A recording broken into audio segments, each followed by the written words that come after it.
Hello, everybody. Let me be the first to welcome you to the first official real deal episode of Chopping It Up. I want to thank everybody who's already liked and subscribed to the channel. It's been accepted, more than I even thought it would. And I mean, it's not by any way, shape, or form major, but just by word of mouth, it's done pretty good, with likes and subscribers so far. So I just want to take a minute to thank everybody for that.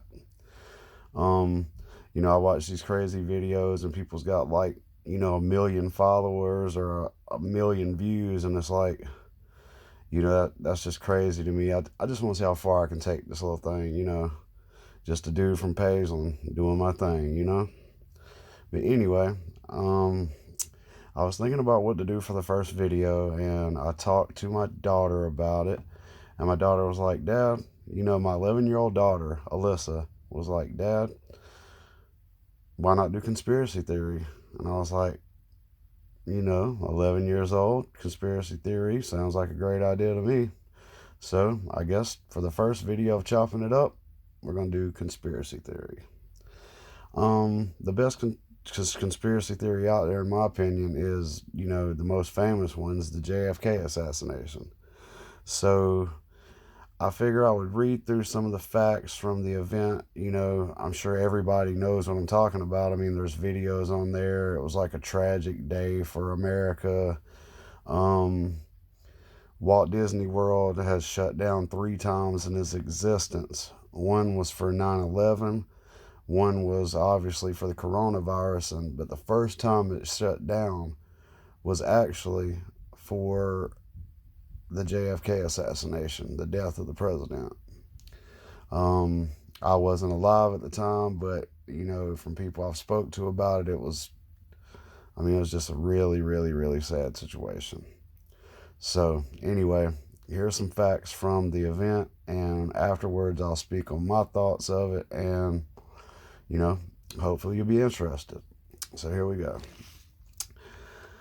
The assassination took place on November the 22nd, 1963 at Deasley Plaza in Dallas, Texas. The campaign started in Fort Worth, and they were at a hotel, and the president comes out, and there's like thousands of people outside. So they make up a podium. He goes up, speaks to the people. It's like I said, this man was loved by America, from what I understand.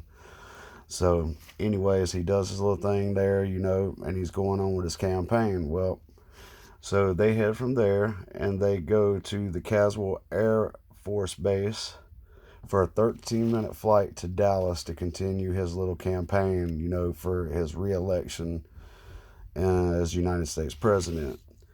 Well, they arrived at the airport in Dallas, and the First Lady, Jacqueline Kennedy, was greeted with a bouquet of flowers, and there was a convertible car waiting for them that had the governor of Texas and his wife in it. So JFK and his wife get in the back. They start the campaign. The car left and followed by a motor brigade of Secret Service agents, and traveled along a 10-minute route that wound through downtown Dallas. Now, since they knew the president was coming, so they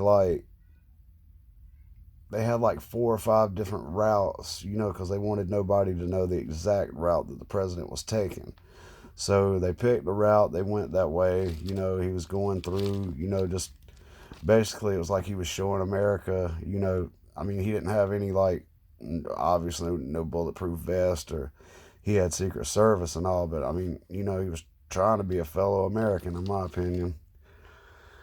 But they went through downtown Dallas, and President Kennedy was scheduled to speak at a luncheon, and crowds lined the streets and waved as the Kennedys passed. At around 12:30, it was passing the Texas School Book Depository when all of a sudden people started hearing gunfire. Now, like I said, most of you seen the video, and you see the tragic shot, but I didn't even know this. There was actually 3 shots The first shot didn't hit anything. It was a miss. The second shot actually struck the Texas governor and hit Kennedy in the neck. And the third shot was the one, from the video, Jackie Kennedy like gets up and actually like is reaching for something. And from what I understand, from what I've been told, is she was reaching for like brain fragment or brains and skull fragment. And, just, I mean, you couldn't imagine what you're going to do at that time. Your husband or wife, you're riding with them, and all of a sudden, I mean, you know, their head just gets splattered basically. But I mean, I couldn't imagine. Like, that was crazy anyway. But after that happened, the motor brigade sped off, headed to Parkland Memorial Hospital. A Catholic priest was summoned to read the last rites of the president, and he was announced dead at the hospital. At around 2:38 p.m., Lyndon B. Johnson, the vice president at the time, was sworn in as the president now, because obviously the president had been assassinated. But the president was supposedly shot by Lee Harvey Oswald. He was a recently hired employee at the Texas Oswald School Depository. He was detained and, arrested for shooting the president or whatever. And,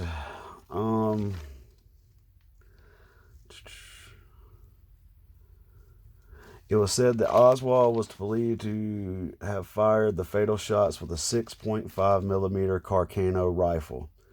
He purchased through a magazine for like a total of $19.95. I mean, you look at a magazine, and back then apparently you could just, get a money order, send it in, and they'd send you a rifle through the mail. So, I mean, that's pretty crazy. But anyway, a little history on Lee Harvey Oswald is he was a former Marine. He had a criminal record, and he had been evaluated at a juvenile detention center when he was 7 years old, and was evaluated as emotionally disturbed because apparently this guy's home life, as a child was, like terrible apparently. But, dude was, as they say, a couple fries short of a Happy Meal, I guess. So, but he was arrested, and on Sunday, November the 24th, Lee Harvey Oswald was scheduled for a transfer from police headquarters to a county jail when he was shot on live television, actually, by Jack Ruby, a local nightclub owner, and later, he died. Okay, that's the facts of it. All right, now here's my opinion. Okay, you got this guy. The 70s, it was a little bit looser than it is now as far as police. Now there's, you don't do anything. Police are everywhere. You got cameras, everything. I mean, it was just a totally different world back then. But, I mean, still, it was in an area where the United States president was going to be. So there had to be, like, security had to be hyped up at the time. But this man was able to sneak into or go into his place of work with, I guess, a case, you know what I'm saying? Anyway, he posted up with a rifle in a window. Okay, I'm going to give you my experience from shooting a gun at anything. For everybody that's been out there deer hunting, let me just use that for example.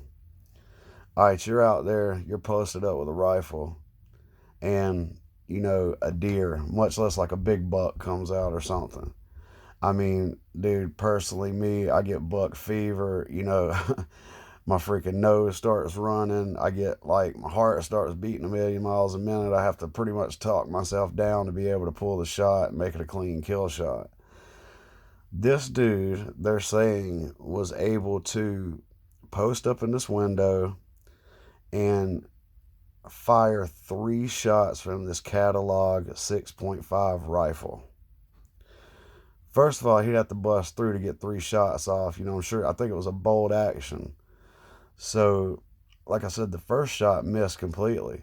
So that should have put everybody on point, that something wasn't right. And a gunshot with the president around, they should have had it on lockdown anyway. But they're saying this man shot the first shot, missed, shot the second shot, and hit the president in the neck. And the third shot, the kill shot, he was able to hit the president in the head in a moving car. I've actually got some statistics here.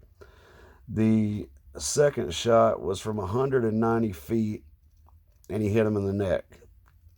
The third shot was from 265 feet.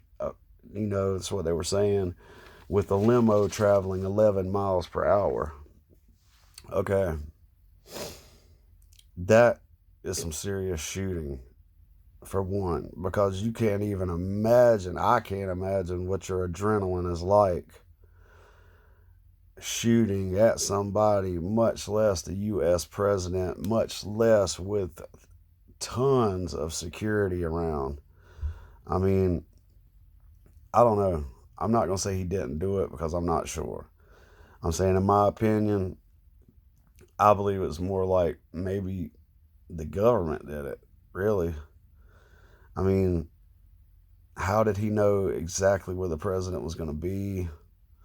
There's just a lot of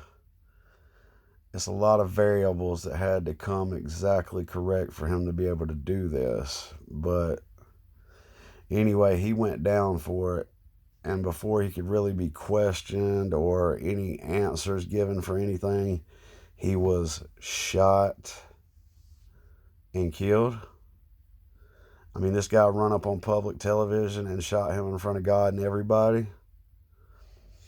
I mean, maybe that's just how it went down. But in my opinion, I think Kennedy was such a force that he probably, wasn't playing by the rules of the government and maybe had his own agenda. And I think they took him out. I mean, that's just my opinion. And this is my channel, so I'm entitled to it. Maybe I'm wrong, but I seriously think that the government was behind that. And like I said, if you got a different opinion, leave it in the comments. I'll comment back. Tell me I'm crazy. Whatever you want to tell me, but that's just my opinion on the situation. So, episode 1, Kennedy assassination, conspiracy theory. Not sure what episode 2 is going to be. If you got any suggestions, leave them in the comment section below. And I appreciate you watching. It really means a lot. Like, seriously. Like, I know you could be doing anything, and who am I, right? So, like I said, be on the lookout for episode number 2. Thank you for watching. And I'll just end it with this. Supporting me means a lot. And if you love me, I love you. And if you don't love me, well, I'll end like this. Hi, hater. Bye, hater. And I'm out.